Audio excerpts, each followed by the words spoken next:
You know, if you reject the entire idea of the geek.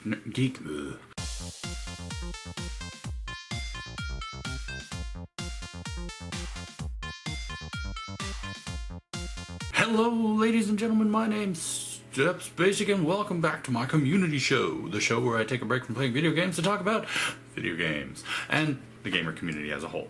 So, here it is, my friends, the discussion I promised in an earlier video. The difference between nerd and geek. A constant war waged on the battlefield of gaming and science labs everywhere. Am I a nerd or am I a geek? Well, no, I should say I found out something interesting in the research of this topic, but I'll get to that in a minute. First of all, also, Happy St. Patrick's Day! Welcome to the day where every single person thinks they're Irish and it's perfectly fine. Anyway, first off, my own country really gets it wrong. You may already know, based off my other videos, that I am an American. Yes, I'm from the US. Well, around these parts, people tend to use the terms nerd and geek interchangeably. In fact, this is incorrect. I know. Pretty bold claim from some man on the internet, I know, but allow me to elucidate. First off, the fact that I used the term elucidate, and properly I might add, would automatically earn me the title of nerd. Well, nerd is, unequivocally, the term used to refer to those who pursue intellectual ideals and goals, often at the sacrifice of more social goals. Now, were I suddenly to start rambling about the canonical relevance between the Star-Lord and Cyclops' relationship in reference to the television show from the 1990s, I would earn the title of geek. Anyway, you see, the term geek is used to refer to a person who pursues fanaticism over all else. Often, social pursuits fall by the wayside as well. And the last part of both of my definitions there are probably what caused the term's interchangeability. See, if you're socially inept, you're either a nerd or a geek. If you're socially inept, you're both a nerd and a geek. I might also add that I'm a little upset by the fact that when you search this on Google, because I did a little bit of research, you only ever get the negative. Anyway, one can be a nerd, one can be a geek, one can even be both, but one does not necessarily mean the other. It bothers me that people use these terms interchangeably, in case you couldn't tell. Okay, so let's look at the biggest nerd-geek sitcom on television these days. The Big Bang Theory. Big Bang Theory. In the show, you can see a clear distinguishment between the two terms. Sheldon is the key example of a geeky nerd. He is a nerd and a geek, but he's more primarily a nerd.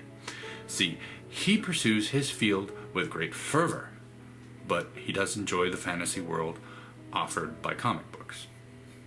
Therefore, he's a geeky nerd. He's more into his science than he is into his geekdom. Leonard, however, is an example of the nerdy geek. He is far more comfortable with his comics and video games than he is with his scientific pursuits. Then Howard, he's flat geek. He gave up on his doctorate, content that he was qualified enough. A nerd would have pursued every avenue and gone on to as big a title as he could have gotten. That's why Howard is the only non-doctor. Not counting Penny, of course. Now Raj, he's more portrayed as a geek, but to me, it seems like he's more of a nerd. I mean, he's an astrophysicist, and he rarely seems as comfortable around the comic shop as the others do. Nerd over geek. But he does kind of more follow the comics in the show. It's just my interpretation of the Raj character. I'm weird like that.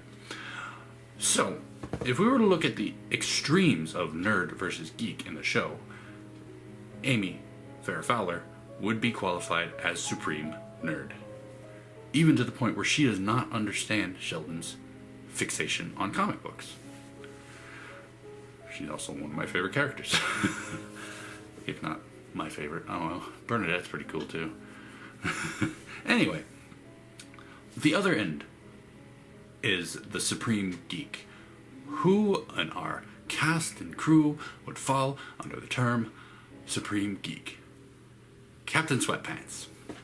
Yes, this sub-character, who's mostly just a nod, is our Supreme Geek because he cannot be bothered to have anything more than just a walk-on role, and he couldn't even bother to put on real pants because of his geekdom. He's following this fandoms so much so that even the show cannot bring him in. Now, of course, I haven't watched very many episodes lately, so if he has a better part and a bigger role, then I may be incorrect. Disclaimer. Bing. So where do I fall on this geek/nerd thing? Well, I am technically a geeky nerd. While I do enjoy the pursuits of science fiction and comic book heroes, I play video games on a daily basis, and could probably sit here and talk your ear off about World of Warcraft no problem, because I went and I got the Lore Master achievement before it was cool. Anyway, however, I actually derive more pleasure from scientific pursuits. Yes, true, psychology and philosophy mostly, but theoretical and quantum physics as well. These are interests of mine. I don't pursue them as a career, though. So, anyway, the interesting thing I learned about the two terms that while we use nerd as the prevalent catch-all, and occasionally still use geek also as a catch-all, the reverse seems to be true in jolly old England. Now, I should state that I may be incorrect, as the depth of my research was mostly just done on the internet, and I don't have anyone in England to actually talk to. So, who knows? But what I've noticed is that they will often refer to the intelligent people as geeks rather than nerds, and I feel like, it's interesting. I like that. Now, of course, that doesn't mean geeks are not intellectuals. That doesn't mean that geeks are dumb. It doesn't mean that nerds don't like fandom. But you know, like I said, they're not interchangeable terms. Anyway, call yourself whatever you want. I really don't care. But just be careful what you call me and what you call yourself around me. Because do not be surprised if you call yourself a nerd and I try to discuss the whole ideals of Freud versus Erikson in a nice lengthy debate. Nerd. And if you don't want me to talk about, you know, random fandoms like Doctor Who and World of Warcraft, like I was saying, I could literally tell you the entire story of the very first Final Fantasy, word for word, sort of, and not miss a beat. So if you don't want me doing that, don't call yourself a geek around me. Because if you're a geek, you're a geek. Anyway, I accept everyone here. I don't really care what you call yourselves. Anyway, if you enjoyed this episode, go and poke that like button for me. If you feel the need to, go and comment down below. You know, if you reject the whole idea of the geek-nerd dichotomy altogether, you know, I'd love to hear about it. Anyway, tune in next time when we're going to talk about more random stuff concerning video games. And until then, night.